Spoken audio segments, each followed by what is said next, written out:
হাদিস শরীফে এসেছে রাসূল আকরাম সাল্লাল্লাহু আলাইহি ওয়াসাল্লাম এই পবিত্র মাহে রমজান মাসের গুরুত্ব দিয়ে দিয়েছেন, আপনারা শুনবেন। এবং যারা রোজা রাখে না, এবং যারা রোজা রেখে ইফতারি আগ মুহূর্তে রোজা ভেঙে ফেলে বা ছেড়ে খেয়ে রোজা ভেঙে ফেলে, তাদেরকে এই হাদিসটা শোনাবেন। আর যারা রোজা রাখেই না, যারা দোকানের ভিতরে পর্দা লাগিয়ে সিগারেট টানে, তাদেরকে ওই হাদিসটা দিবেন, বলবেন রাসূল আকরাম সাল্লাল্লাহু আলাইহি ওয়াসাল্লাম তাদের জন্য কি শাস্তি দেখেছেন। হাদিস শরীফে এসেছে রাসূল আকরাম সাল্লাল্লাহু আলাইহি ওয়াসাল্লাম ঘুমের ঘরে স্বপ্নে যুগে দেখতেছেন দুইজন ব্যক্তি রাসূল আকরাম সাল্লাল্লাহু আলাইহি ওয়াসাল্লামের সামনে হাজির হইয়া ডাক দিয়ে বলতেছেন, ইয়া রাসূলুল্লাহ, ইয়া হাবিবাল্লাহ, আপনি আমার সালাম গ্রহণ করেন। তখন রাসূল আকরাম সাল্লাল্লাহু আলাইহি ওয়াসাল্লাম সজাগ হলেন।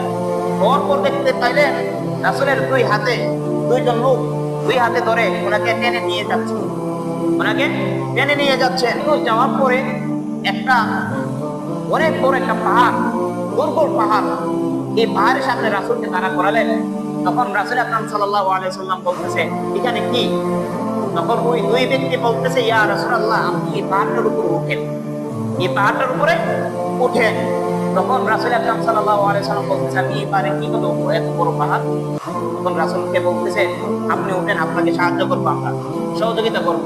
তখন রাসূল আকরাম সাল্লাল্লাহু আলাইহি ওয়াসাল্লাম ওই পাহাড়ে উঠলেন। ওঠার পরে যখন মধ্যবর্তী স্থানে গেলেন, ওই মধ্যবর্তী স্থানে যাওয়ার পরে দেখতেছেন যে কান্নার আওয়াজ, ভয়াবহ কান্নার আওয়াজ। তখন রাসূল আকরাম সাল্লাল্লাহু আলাইহি ওয়াসাল্লাম ওই দুইজন লোককে ডেকে বলতেছে যে এখানে এত ভয়াবহ কান্নার আওয়াজ কেন?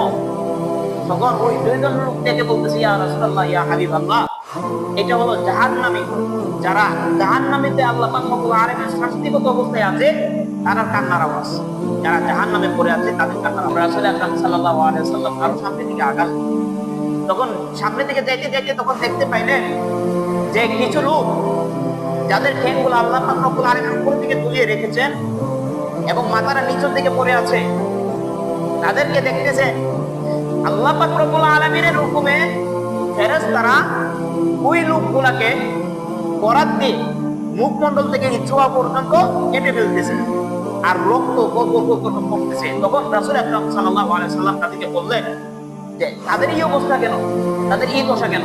তখন আল্লাহ পাক রব্বুল আলামিনের হুকুম ওই লোকগুলা বলতেছে, ইয়া রাসূলুল্লাহ, ইয়া হাবিবাল্লাহ, এরা হলো এমন লোক যারা রোজা রেখেছে কিন্তু ইফতারের আগ মুহূর্তে বা ইফতারের আগে রোজা ভেঙে ফেলেছে, সেই জন্য আল্লাহ পাক রব্বুল আলামিন তাদের জন্য এই শাস্তি গ্রহণ করেছে। নাউযুবিল্লাহ, বুঝলেন না?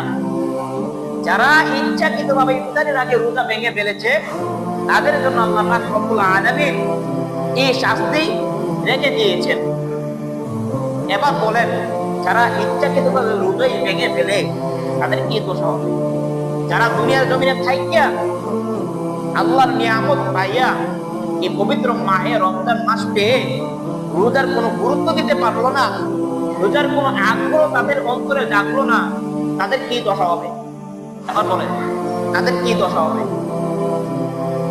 সাবধান হয়ে যান বাবাজিরা। আমরা যারা রোজা রাখি না এবং আমরা যারা রোজা রেখেও রোজা ভেঙে ফেলি, তাদের অবস্থাটা কিরকম হবে একটু ভেবে দেখেন, একটু অনুভব করেন। আপনি চোখটা বন্ধ করে অনুভবটা করেন যে বরাত দিয়ে কেটে ফেলা সামান্য বিষয়। আপনারা যারা রোজা রাখেন, ওই বেরোজগারকে এই হাদিসটা শোনাবেন যে আল্লাহ পাক রব্বুল আলামিন তাদের জন্য কি শাস্তি রেখে দিয়েছে, তাদের জন্য কি শাস্তি রেখেছে।